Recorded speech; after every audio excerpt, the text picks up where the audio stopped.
This is the striker, and this is CSTV. Have it raw and real. Hello, welcome back to CSTV. Your host here, Catherine, and today in the striker we are focusing on gender-based violence. And I'm doing this because sometimes back I saw a video going viral of a lady called Akech who assaulted her neighbor's house girl. And what actually caught my attention is that this lady in question, or the one who was assaulting the house girl, is the head of gender-based violence at the Jaramogi Odinga Teaching and Referral Hospital. So it left me asking questions. You are the person in charge of a body that is supposed actually to respond to gender-based violence and help individuals who have been assaulted, and you are the same person who is insulting your very woman. You know, it left me asking so many questions, and I know this is where sometimes I differ with so many of the women who believe that they are a gender activist, all women activists, because we go to the social media, we go to conferences and talk about gender-based violence, we talk about women emancipation, we talk about women empowerment, we talk about women economic empowerment and so forth. But we leave those seminars, we leave that social media and so forth, and they go home to abuse our house helps.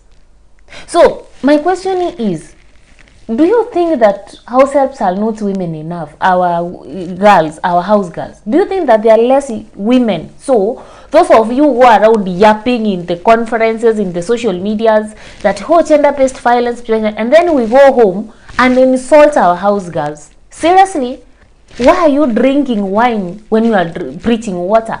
It makes no sense. And you know, sometimes we keep on asking ourselves, why is it that we have not been able to attain the gender equality or the gender equity or even women empowerment as it is supposed to be? The problem lies here.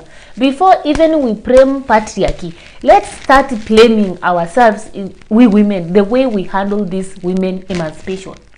Because every class of women are not a monolithic group, and the problem is when we talk about women empowerment, we just treat these women as one single group. No, we are not a single group. We come from different social classes with different needs, both economically, socially, and politically. So what happens is, the few who are in the elite and the middle class just have found a way of just doing this empowerment and emancipation in a way that it suits to their interests, at the expense of the interests of the women in the lower classes, in the lower social ladder. So you see, it beats logic, and until we come to the realization that women, we are also a stumbling block towards our own emancipation, and then we are never going to solve this puzzle. If we are the same people who are repeating very women, unatandika mwanamke mwenzako, honestly, and then we go outside there and let's stand against gender-based violence. In fact, a woman beating a house girl, it is even double tragedy. It's not only gender-based violence, but it's also class-based violence. It's class-based violence. You are beating this woman because you know she's not economically able, she's not socially able, and she's not politically able. She doesn't have that money to take you to the court. She doesn't have the social connections. She doesn't have the political power. So, like, you are assaulting this woman based on not only gender, but also class. So when you are a woman and you are insulting a fellow woman, shame on you. Shame on you and those women who go to conferences and they preach about women emancipation, but you go home and assault your house girls. Shame on you women who go to the social media calling for justice for somebody, when our women have been killed. You are on the social media saying justice for somebody, but you are the same person who is maltreating your house girl. And you know what even makes it? I just sometimes wonder, your house girl, the person with whom you entrust your child with, we assault them. Your neighbor's house girl, you assault them. Your child can just move from your house and enter your neighbor's house, and that house girl, if she wants to do something bad to that boy or to tag, she can. So why are you treating people you have bestowed the responsibility of taking your children? Why are you treating them as if they are not human beings? Some of us here, you are here pretending the way you love God, you are pretending the way you love equity and equality. Some of you here, when you leave your houses, you close all doors and leave the house girl with the child in the table room.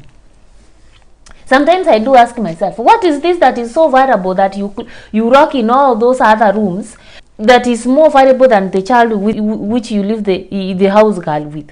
Can we stop pretending? Women, let's stop pretending. Today I'm talking about us. I will come later to talk about men. But today I'm talking about you women. Stop being pretenders. Stop being pretenders, please. Because we don't treat our house girls the way they're supposed to be. 90% of women in this country are maltreating their house girls. It's either your house girls are eating once you are finished eating. Your house girl is poorly paid. Your house girl is never even given a chance to interact with others. Your house girl cannot even tell your daughter or your son no, to stop doing something. Like, your house girl is beaten like somebody, like a child. You cannot even beat your child like that. We remind our house girls that where they came from, there is no chapati. Where they came from, there was no eating of beef twice a week. We remind our house girls that they couldn't afford the kind of house they are living at your place, back at their homes. We remind our house girls that even they don't know how to use toilets, the in-house washrooms. I'm talking about those women. Yes, you Jezebels, look at me. And I'm talking about this because it pains so much that we women who talk about emancipation of women, reparation of women from gender-based violence, we are the same people who are assaulting fellow women. It's so bad. Why are we assaulting fellow women? Why? It is so bad. Can you stop that? And the moment we will start preaching and doing that what we preach, then we will depart towards women empowerment, and emancipation will be a smooth one.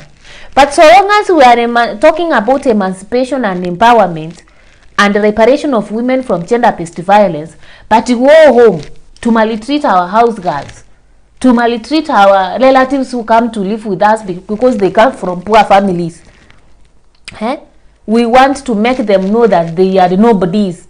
My friend, this woman emancipation is going to be a dream that we will never wake up to achieve. So women, can we start preaching and doing that what we preach?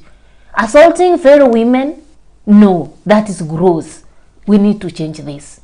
Let's share these ideas. We really need to make the gender-based violence reparation thing a real one, a honest conversation.